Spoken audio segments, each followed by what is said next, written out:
Welcome to Samba Samba. Enjoy the video. In this video, I will explain how to find your Lucknow University roll number.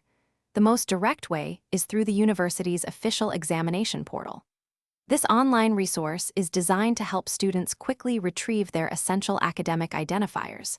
You will need to provide some basic information, such as your registration number or your full name, to initiate the search. This method ensures accuracy and provides immediate access to your roll number, which is crucial for examinations and other academic processes.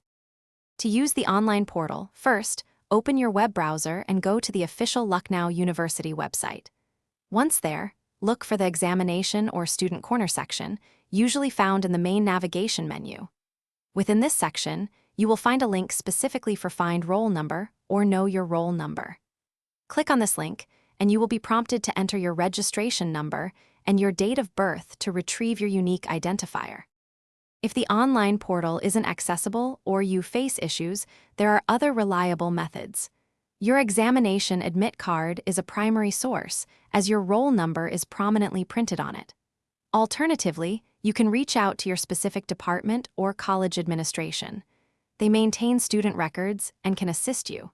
For more complex situations, visiting the university's Examination Control Office in person can provide direct support and resolution. It is always wise to keep a secure record of your roll number once you find it, perhaps by writing it down or saving it digitally. Double-check the retrieved roll number against any official documents you might have, like previous admit cards, to ensure its accuracy. When using the online portal, make sure all the details you enter, such as your registration number and date of birth, are completely accurate to prevent any search errors. Thanks for watching. Consider subscribing if we helped you.